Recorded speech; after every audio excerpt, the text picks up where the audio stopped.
میلاد شریف کے موقع پر لبیک یا رسول اللہ کے نعرے لگانا یا اس کے علاوہ سیدی مرشدی یا نبی کے نعرے لگانا، کیا یہ درست ہے؟ اور اس کے ساتھ ہی بتا دیں کہ یا رسول اللہ سے متعلق صحیح عقیدہ کیا ہے؟ یا رسول اللہ پہ صحیح عقیدہ یوٹیوب پہ میرا کلپ ہے، لاکھوں لوگوں نے دیکھا ہے۔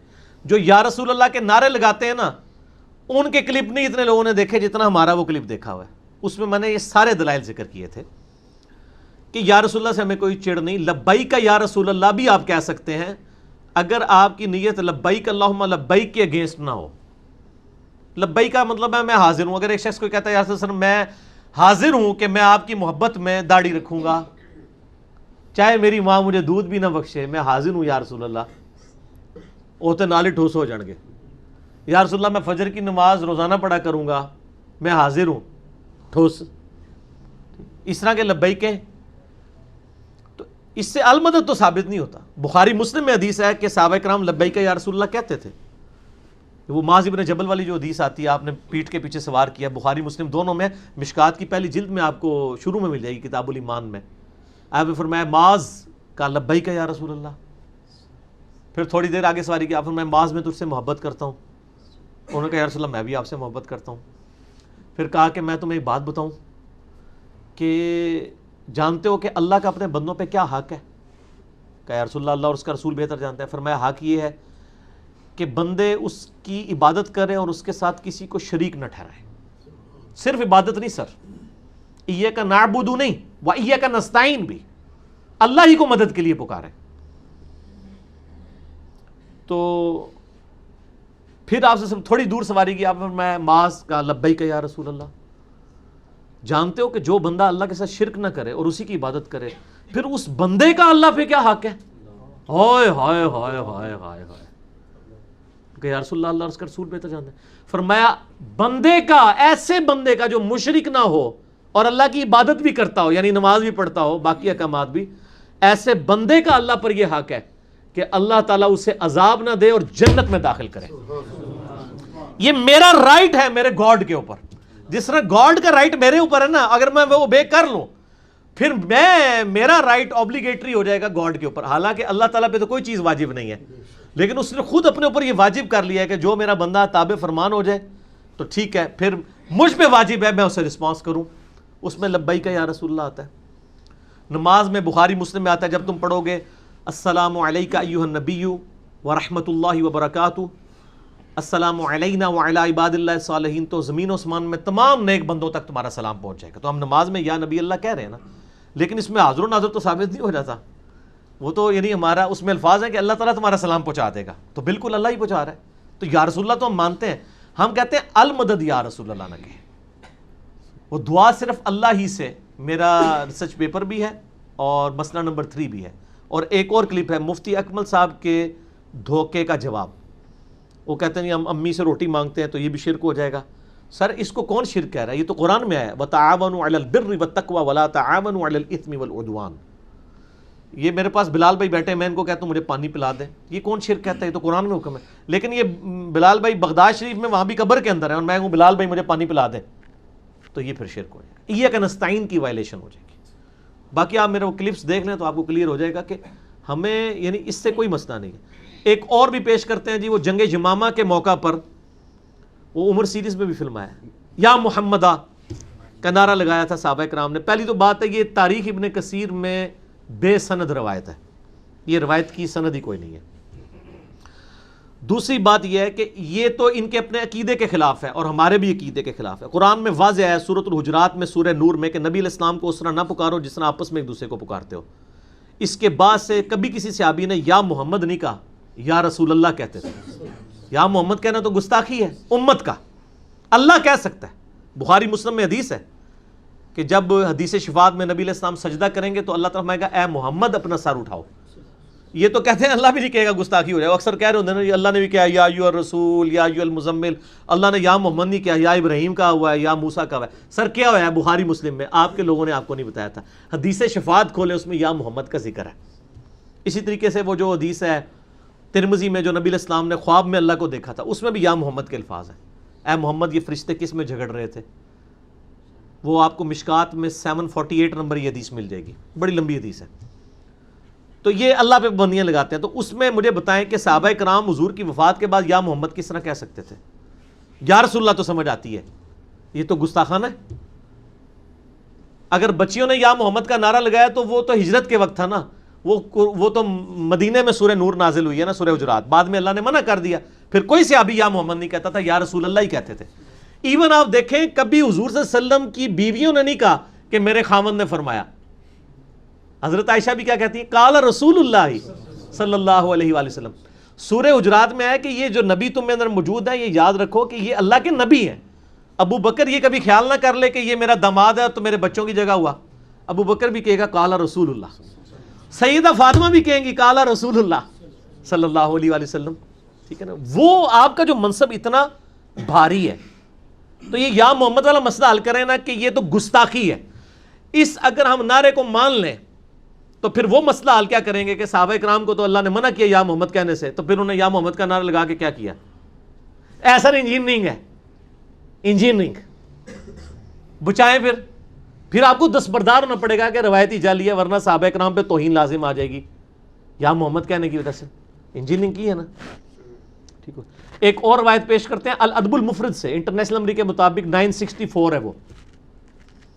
عبداللہ بن عمر کا پاؤنس ہو گیا. ان کے پاس ایک شخص بیٹھا ہوا تھا. اس نے کہا آپ اس شخص کو یاد کریں جو آپ کو سب سے بڑھ کر محبوب ہے. تو انہوں نے کہا یا محمد صلی اللہ علیہ وسلم. تو ان کا پاؤں ٹھیک ہو گیا. وہ کہتے ہیں دیکھیں نہیں صحابہ کرام یا رسول اللہ. سر انہوں نے المدد یا محمد نہیں کہا تھا. جنگ یمامہ میں بھی المدد یا محمد نہیں تھا.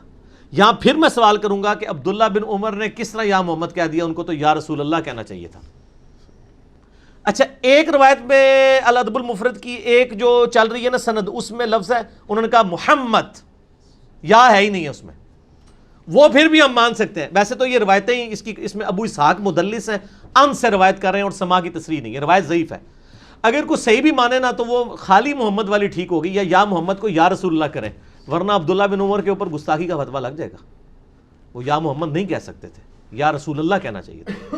تو آپ یا رسول اللہ کہیں, ہم بھی کہتے ہیں, نعرے لگائیں, سیدی مرشدی بھی لگائیں, لبیک کا بھی لگائیں, اور یہ سب نعرے صحیح کریں. یہ لبیک یا رسول اللہ نہیں ہے, لبیک کا یا رسول اللہ ہے, اور سیدی مرشدی ہے, دونوں میں زیر ہے. یہاں نعرے لگا رہے ہوتے ہیں سیدی مرشدی, اس کا جواب بنتا ہے امتی امتی. سید کہتے ہیں غلام کو, سید کہتے ہیں آقا کو. ہم نبی علیہ السلام کے سید ہیں اور نبی علیہ السلام ہمارے سید ہیں. ہم نبی صلی اللہ علیہ وآلہ وسلم کے مرشد ہیں اور نبی علیہ السلام ہمارے مرشد ہیں. مرشد دا دیدار و باہو, وہ مرشد نہیں کہنا چاہیے, مرشد کہنا چاہیے. ٹھیک ہے نا. تو سیدی مرشدی, میرے آقا, میرے ہادی, یا نبی یا نبی, بالکل ٹھیک ہے. لیکن اگر کوئی کہہ رہا ہے سیدی مرشدی, اس نعرے کا جواب دینا ہی گستاخی ہے. اس پہ آپ جواب دیا کریں گے امتی امتی. تو سارے یہ نعرے بھی ذرا صحیح کروائیں نا, خالی گلے پھاڑ رہے نا, بچپن سے لگا رہے ہیں, دروشی بھی پڑھ رہے ہوتے ہیں تو وہ سیدی پڑھ رہے ہوتے ہیں, سیدی. ہاں, یہ جو دعوت اسلامی والے ہیں وہ پروننسیشن صحیح کرتے ہیں, ان کو چونکہ سکھایا جاتا ہے نا, تو وہ آپ دیکھیں وہ سیدی نہیں, وہ سیدی ہی پڑھیں گے, وہ صحیح پڑھتے ہیں. تو خود یہ قوالیاں بھی پڑھ رہے ہوتے ہیں, بھر دو جولی میری یا محمد, اس طرح سے کر کے یا محمد تو خود بھی کہہ رہے ہوتے ہیں. ہاں, لیکن وہ کہیں گے قوالی ہے, ہم اس کو نہیں کرتے, کسی عالم نے نہیں کہا. وہ ایک ٹکٹ میں دونوں مزے کریں گے, قوالی بھی سنیں گے, اور جب آپ فتویٰ لگائیں گے تو وہ کہیں گے یہ, جیسے آپ کو پتہ ہے نا, وہ عدالت میں جا کے لوگ کہتے ہیں کہ جی وہ میرا بیان تھا, میری آفیشیل سٹیٹمنٹ تو وہ ہے جو میں نے ریٹن میں جمع کروائی ہے. تو وہ آئینی طور پہ وہ بچ جائیں گے. ٹھیک ہے, آئینی سٹیٹمنٹ اور ہوتی ہے, قانونی سٹیٹمنٹ اور ہوتی ہے, اور ایک پبلک سٹیٹمنٹ اور ہوتی ہے. اور پھر یہ کہنا کہ وہ حاضر و ناظر, وہ تو میری ایک ہی حدیث کافی ہے, بخاری مسلم دونوں میں موجود ہے. جب 70 صحابہ کو دھوکے سے شہید کیا گیا, انہوں نے شہید ہوتے وقت دعا کی, اے اللہ ہمارے نبی کو ہمارے حال کی خبر کر دینا کہ ہم نے ان کا دین نہیں چھوڑا. اور نبی علیہ السلام نے فرمایا کہ مجھے اللہ نے خبر دی ہے کہ تمہارے ساتھیوں کو اس طرح شہید کر دیا گیا. انہوں نے شہید ہوتے وقت یہ دعا کی ہے کہ اے اللہ ہمارے نبی کو ہمارے حال کی خبر کر دینا. اس میں 3 مسئلے ایک حدیث میں کلیئر ہیں. یہ حدیث بخاری میں بھی ہے, مسلم میں بھی ہے, اور میرا ریسرچ پیپر دعا صرف اللہ ہی سے, اس میں بھی میں نے ڈالی ہوئی ہے. بخاری میں انٹرنیشنل نمبر ہے 4086, مسلم میں ہے 4917, اللہم بلغ عنا نبینا انا قد لقینک، ٹھیک ہے، یہ الفاظ ہیں. اور اللہم بلغ عنا نبینا انا قد لقینک فرضینا عنک ورضیت عنا، ہم تجھ سے راضی تو ہم سے راضی اس حال میں. اس میں مسئلہ علم غیب بھی کلیئر ہوا. انہوں نے اللہ کو کہا کہ ہمارے نبی کی حال کی خبر کرو. حاضر و ناظر بھی کلیئر ہوا. اگر حضور وہاں موجود ہوتے تو کہتے یا رسول اللہ انظر حالنا. ٹھیک ہو گیا، حاضر و ناظر بھی کلیئر ہو گیا، علم غیب بھی کلیئر ہو گیا. اور استانت، یا رسول اللہ مدد نہیں انہوں نے کہا، انہوں نے اللہ سے مدد مانگی کہ ہمارے نبی تک ہمارا پیغام پہنچا دیں. 3 مسئلے ایک حدیث میں حل ہیں. ٹھیک ہے، باقی میرے آپ ڈیٹیل لیکچر دیکھ لیں تو ایجوکیٹ کریں. نبی صلی اللہ علیہ وآلہ وسلم کی شفاعت اور جنت میں پڑوس کیسے حاصل کریں جبکہ ہم لوگ بہت گناہ گار بھی ہیں، سست الوجود بھی ہیں؟ ہاں جی، چوپڑیاں نالے دو سست الوجودی بھی قائم رکھنی ہے. پھر دو میں جانی مٹھے باہو انج نہیں ہوئے گا. مسلم شریف میں حدیث ہے، جو اذان کا جواب دے اس کے بعد الوسیلہ والی دعا مانگے، اور دعا بخاری میں آئی ہے. اذان کا جواب دے، درود شریف پڑھے اور الوسیلہ والی دعا مانگے، میری شفاعت اس کے لیے حلال ہو جائے گی. یہ طریقہ ہے شفاعت کا حاصل کرنے کا. باقی نبی علیہ السلام کا پڑوس کے بارے میں مسلم شریف میں حدیث ہے نا، ایک صحابی حضور کو وضو کروایا کرتے تھے، ربیہ. ایک دن جوش میں آئے، فرمایا سل ربیہ، ربیہ مانگ کیا مانگتا ہے؟ کیا رسول اللہ جنت میں آپ کا پڑوس مانگتا ہوں. انہوں نے بھی کوئی تیاری کر کے بیٹھا ایسے بندہ. یقین کرو بندہ سوچتا ہے یار میں ان کیڑی گل منگا. آپ فرمایا اور کچھ مانگ لے. ان کا نا یا رسول اللہ یہی، اور کیا چاہیے؟ کیونکہ وہ ہمیشہ کی جنتوں ہے نا. دنیا میں کوئی ایک پوسٹ حاصل بھی کر لے وہ بھی مرتے دم تک ہی ہے نا. کہ پرائم منسٹر مرنا ہے تو اپنی زندگی تک ہی ہے نا، تا حیات بھی بن جائے تو آپ نے فرمایا پھر کثرت سجود سے میری مدد کر. یعنی تو نمازیں پڑھ، سجدے کر، میری مدد کر، میں اللہ کے حضور شفاعت کروں گا تیرے لیے، اور تیری یعنی نیک اعمال کی برکت سے اور میری شفاعت کی برکت سے تو جنت میں میرا پڑوس مل جائے گا. اس سے یہ بات پتہ چلی کہ صحابہ کرام کا کیا عقیدہ تھا کہ نبی علیہ السلام کا جنت میں پڑوس مانگنا ہے. تو سر نبی علیہ السلام کا پڑوس اسی کو ملے گا جو جنت بھی مانگے گا اللہ سے، اور جو جنت کی توہین کرے گا انشاءاللہ دوزخ میں جائے گا. اور ہمیں تو جنت چاہیے. اس پہ میں نے ایک جملہ بولا تھا، ہم رابعہ کا عقیدہ نہیں مانتے، ربیہ کا عقیدہ مانتے. ایک رابعہ بصری کے بارے میں بھی واقعہ مشہور ہے. ایک دن وہ جا رہی تھی، ایک ہاتھ میں لوٹا پانی کا، ایک ہاتھ میں آگ اٹھائی ہوئی، یعنی وہ کوئلے برتن میں. پوچھا کہاں جا رہی ہو؟ کہا کہ میں اس پانی سے دوزخ کو بجھانے جا رہی ہوں اور اس آگ سے جنت کو آگ لگانے. نعوذ باللہ، یہ تو کلمات کفر ہیں سر. یہ جنت کی توہین ہے. اللہ کی کسی بھی چیز کی توہین کرنا کفر ہے، تاکہ لوگ اللہ کی رضا کی خاطر عبادت کریں، جنت دوزخ سے نہ. سر جنت دوزخ کی لالچ کس نے دی ہے؟ شیطان نے یا اللہ نے؟ قرآن میں آیا ہے سورہ سجدہ کے اندر کہ اللہ کے نیک بندے جو ہیں وہ اللہ کے عذاب کے ڈر اور اس کی جنت کی لالچ میں عبادت کرتے ہیں. تو اسی کہانی اور کراتی ہے. اور مولا علی کی طرف بھی ایک قول مشہور کر دیا ہے، جھوٹا قول ہے. مولا علی نے نہیں فرمایا کہ میں نہ جنت کی لالچ میں اور نہ دوزخ کے ڈر سے، بلکہ میں اللہ کی محبت میں عبادت کرتا ہوں. یہ سر آپ کی سیلف ڈاکٹرائن ہے. سورہ فرقان میں آیا کہ اللہ کے نیک بندے تو دعا کرتے ہیں ربنا اصرف عنا عذاب جہنم ان عذابها کان غراما، اے اللہ ہم سے دوزخ کا عذاب پھیر دے. ہمارے نیک بندے دعا یہ کرتے ہیں کہ اللہ یہ دوزخ کا عذاب تو ایک لٹکتی تلوار ہمارے گلے کا پھندا بن چکے ہیں، ہم سے دور کر. اللہم اجرنا من النار کس نے دعا سکھائی ہے؟ نبی علیہ السلام نے. تو یہ کون سی ڈاکٹرائن لوگوں کو پڑھا رہے ہوتے ہیں؟ تو رابعہ کا عقیدہ نہیں، ربیہ کا عقیدہ. ہمیں جنت بھی چاہیے، دوزخ سے رہائی بھی چاہیے، کیونکہ جنت میں ہی نبی کا پڑوس ملے گا انشاءاللہ صلی اللہ علیہ وآلہ وسلم. یہ اس طرح کی ڈاکٹرائن والی باتیں جذباتی ڈاکٹرائن نہیں سر، علمی ڈاکٹرائن لانچ کریں. اور یہ بڑے جھوم جھوم کے لوگ واقعات بیان کر رہے ہوتے ہیں، سبحان اللہ. ویسے تو سر نہ تو کسی نے جنت تک پہنچن دینا نہ دوزخ تک کہ تسی یہ کام کر سکو. تو تواڈے لوٹے نال تے جناب گھر دی اگ نہیں بجھنی، جنت کی تسی دوزخ کی تو بجھاؤ گے. تو اس سے اس کو نہیں آگ لگنی ہے. اللہ کا خوف کریں اس طرح کے واقعات بیان کرتے ہوئے، اور اس طرح کرنے سے کچھ بھی نہیں ہونا. یہ آپ کی جذباتی ڈاکٹرائن ہے اور ایک قصے کہانی ہے، اور انجانے میں آپ اللہ اور اس کے رسول کی تعلیمات کا مذاق اڑا رہے ہوتے ہیں. نعوذ باللہ من ذالک. میں نے بتایا ان کے بزرگوں کو تو سائز ہی نہیں پتہ چیزوں کے. احیاء العلوم کے اندر کیمیائے سعادت کے اندر آپ دیکھ لیں کہ انہوں نے لکھا ہے کہ جو سورج ہے یہ زمین سے ایک جگہ پتہ لکھا ہوا ہے 130 گنا بڑا ہے، 160 گنا بڑا ہے، 5 گنا. میں مختلف اقوال ہیں، ظاہر ہے جو جھوٹ ہے تو پھر کوئی بھی ہو سکتا ہے. 130 کہہ لو، غلط جگہ گل کہنی ہے. اور جب کہ آج ہمارے بچے کو بھی پتہ ہے کہ سورج جو ہے وہ زمین سے 160 گنا یا 130 گنا بڑا نہیں ہے، 1030 گنا بڑا بھی نہیں ہے، 130 گنا بھی بڑا نہیں ہے، 13 لاکھ گنا بڑا ہے.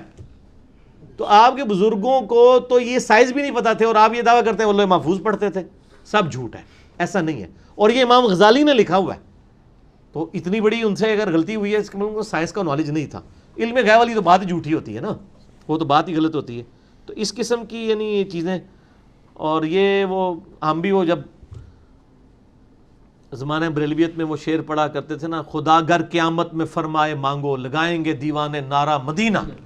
ہم قیامت دن اللہ تعالیٰ پوچھے گا نا کدھر جانا ہے، ہم کہیں گے مدینے. سر نہ، اللہ معافی دے، مدینہ شریف تو دنیا ہی جانا ہے. قیامت دارے سر جنت الفردوس ہی جانا ہے. ٹھیک ہے، زمین تو ختم ہو گئی ہونی ہے ادھر تک. ٹھیک ہے نا. تو قیامت میں جب دیوانے سے پوچھا جائے تو دیوانوں کو چاہیے کہ وہ کہے کہ جنت الفردوس چاہیے. ٹھیک ہے، کیونکہ مدینے کی نسبت نبی علیہ السلام کی رس ہے. آج نبی علیہ السلام پیرس میں دفن ہو جائیں، سر میں یہ کہتا ہوں نا، لوگ کہہ رہے ہیں جی وہ مسجد نبوی کی زیارت کی نیت سے سفر اور وہ روضہ شریف کی زیارت کی نیت سے. سر آپ روضہ شریف کو ذرا پیرس شفٹ کر دینا، میں دیکھتا ہوں مسجد نبوی میں کون نمازوں کا ثواب لینے کے لیے جائے گا. وہ ساری فضیلت نبی علیہ السلام کی وجہ سے. ٹھیک ہو گیا نا جی. اور وہ جنت کا ٹکڑا ہے، میرے گھر سے میرے ممبر تک. اور اس پہ امام بخاری نے باب باندھا ہے، قبر رسول جنت کا ٹکڑا ہے، جنت کے ٹکڑوں میں سے ایک ٹکڑے میں. تو نبی علیہ السلام کی قبر مبارک آج اگر پیرس میں شفٹ ہو جائے، نیو یارک میں شفٹ ہو جائے سر، تو لوگ ادھر ہی جائیں گے. تو سر قیامت والے دن وہ آپ علیہ السلام خود شفٹ ہو جائیں گے جنت میں. لہذا یہ آپ کا شعر غلط ہے.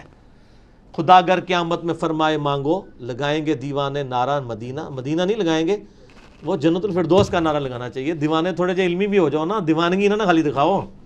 ٹھیک ہو گیا جی.